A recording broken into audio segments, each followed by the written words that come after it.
Olá, estamos na disciplina Investigação e Atuação em Humanismo e Existencialismo e a aula de hoje é a aula 9 com o título Uma Resposta Brasileira, Michelazzo e a Análise. Essa aula está conduzida a partir da leitura de um artigo publicado nessa revista da Associação Brasileira de Análise.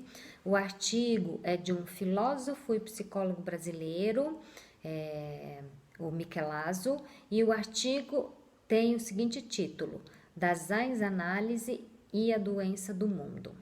Bom, a partir desse artigo, o autor trabalha sobre a hipótese de que a doença do mundo está alicerçada em uma dicotomia metafísica entre o mundo da aparência, que é o mundo sensível, e o mundo das ideias, que é o mundo suprassensível.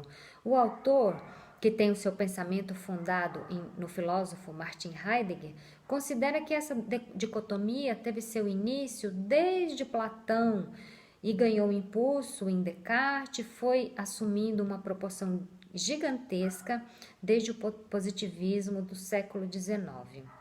Bom, o que propõe Michelazzo com essa ideia de doença no mundo?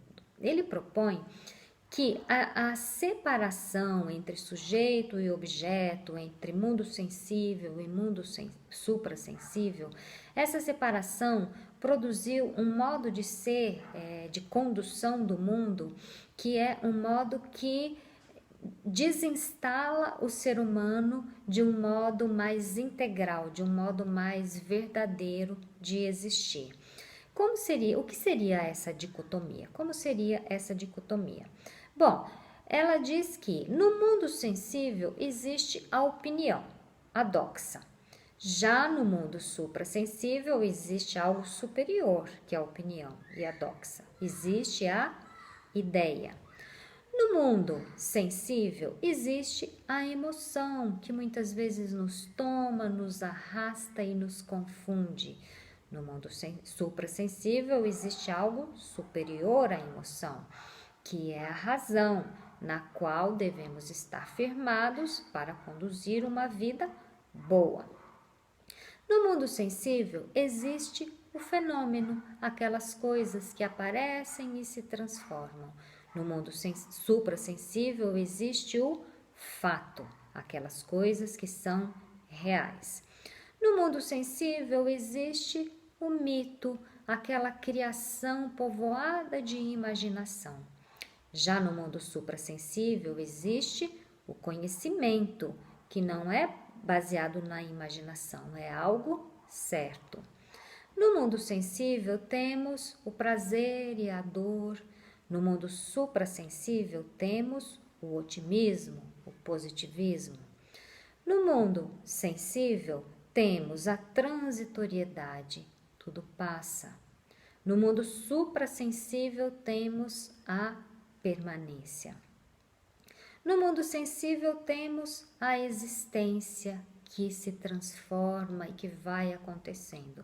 No mundo suprassensível temos a essência, aquilo que é o ponto central da existência. No mundo sensível temos a poesia, essa forma de produção humana que talvez sim, talvez não. No mundo suprassensível temos a lógica, que é uma certeza, está fundada no sim. No mundo sensível temos a aparência, que pode ser de um jeito e pode ser de outro e pode se transformar. No mundo suprassensível temos a verdade. No mundo sensível temos a técnica, a arte. No mundo suprassensível temos a episteme, a ciência. No mundo suprassensível, o homem que faz parte desse mundo é o homem da opinião, prisioneiro das ilusões e da aparência. No mundo suprassensível temos o homem teórico, aquele que sabe a verdade, o bem, que tem a razão, que conduz a moral. O que o Michelazzo está querendo propor aí nessas duas maneiras de enxergar o mundo, não há nenhuma nenhum problema nessas duas maneiras de enxergar o mundo.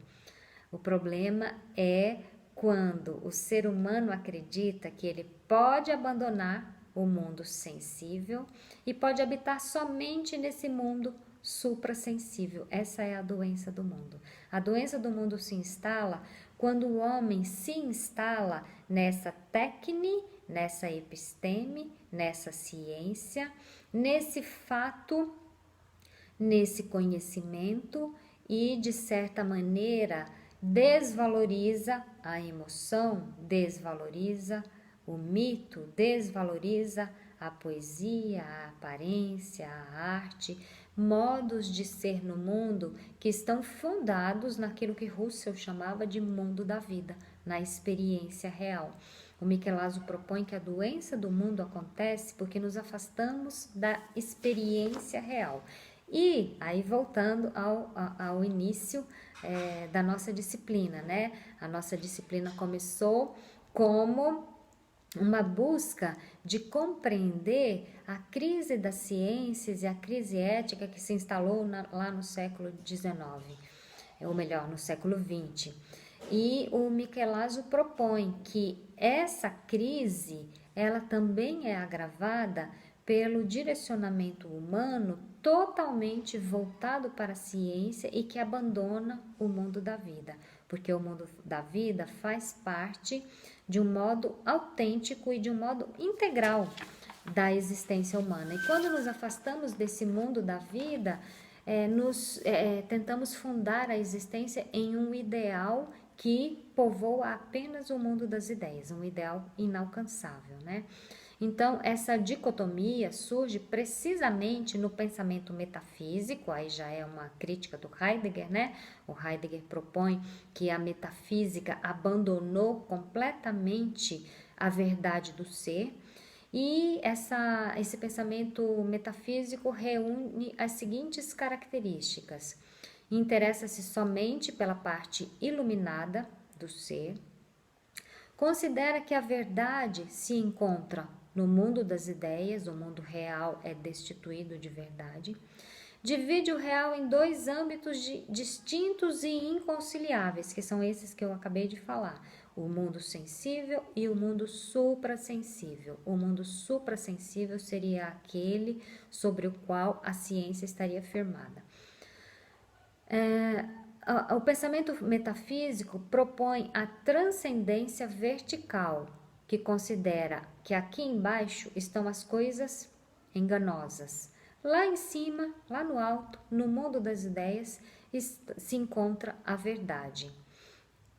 A metafísica inaugura formalmente o humanismo quando o homem está no centro dos entes. O homem, sendo detentor da verdade, tem o domínio sobre o mundo. O homem se coloca como este cuidador aí desse mundo sensível. Ele é o cuidador das ideias, o alavancador da ciência, mas esse próprio homem se afasta de uma verdade de si mesmo, que é essa parte menos iluminada do ser, essa parte sombria da existência humana que o Michelangelo propõe. Ela faz parte da integralidade do ser e de alguma forma precisa ser assimilada para que o mundo seja conduzido de uma maneira mais satisfatória para todos.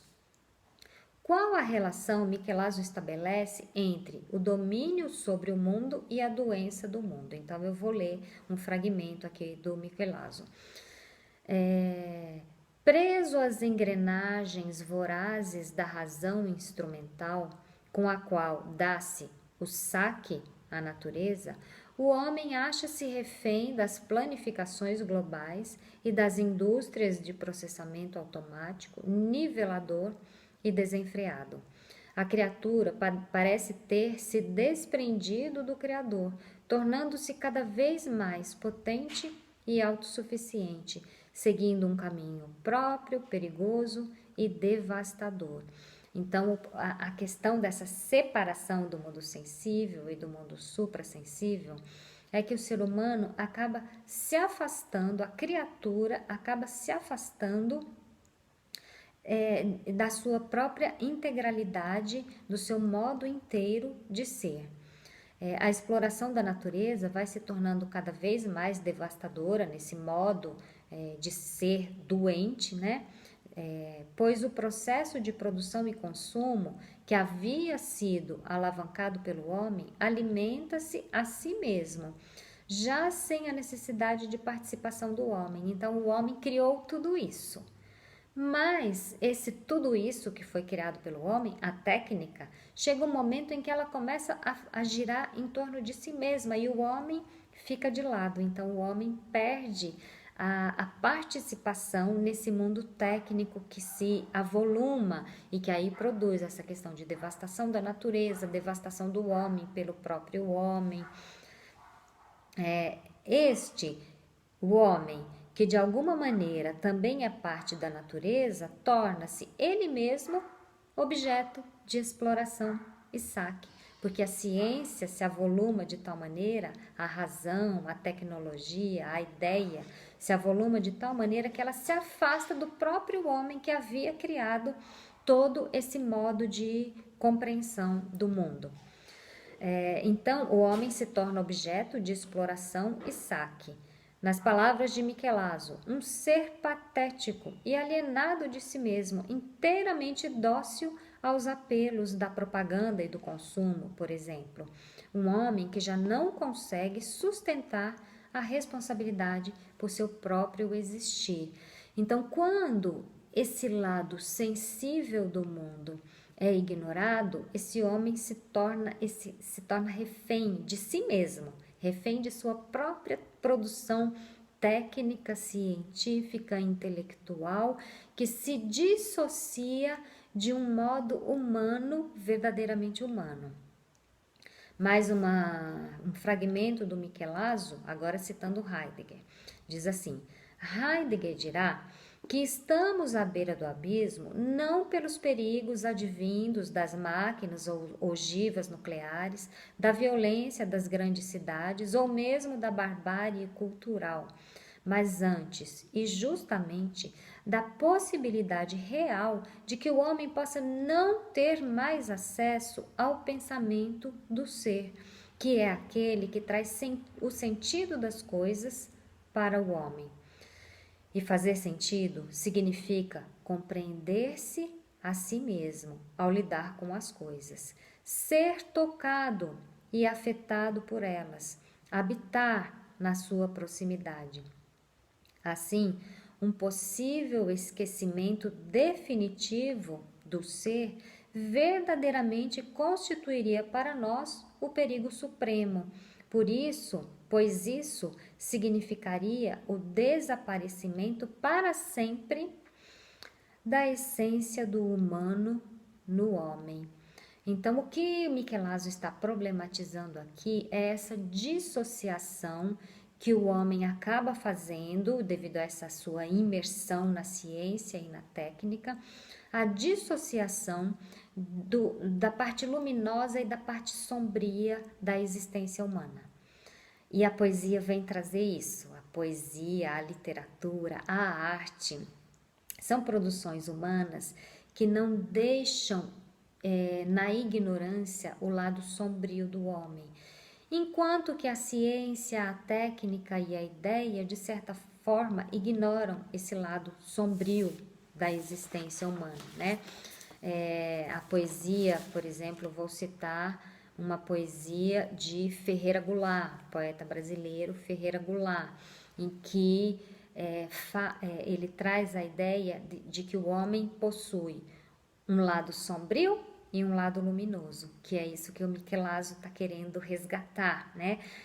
O homem conduziria melhor a sua própria vida e a existência do próprio planeta, o homem conduziria melhor se ele conseguisse buscar uma integração, uma reintegração entre o lado sombrio e o lado luminoso de si mesmo. O mundo sensível e o mundo suprassensível. Seria preciso reunir os elementos desses dois mundos. E a poesia do Ferreira Goulart toca nesse ponto. É uma poesia chamada Traduzir-se. Vou ler para vocês. diz o Ferreira Goulart. Uma parte de mim é todo mundo, outra parte é ninguém, fundo sem fundo. Uma parte de mim é multidão, outra parte, estranheza e solidão. Uma parte de mim pesa e pondera, outra parte delira. Uma parte de mim almoça e janta, outra parte se espanta. Uma parte de mim é permanente, outra parte se sabe de repente. Uma parte de mim é só vertigem, outra parte, linguagem. Traduzir-se uma parte na outra parte, que é uma questão de vida ou morte, será arte. E o que eu quero trazer para vocês é que a psicologia de orientação fenomenológica, ela busca resgatar essa integralidade entre o sensível e o suprassensível.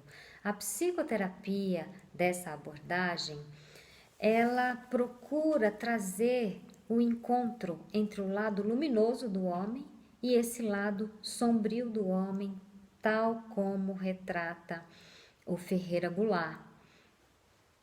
Uma parte de mim é multidão, outra parte estranheza e solidão.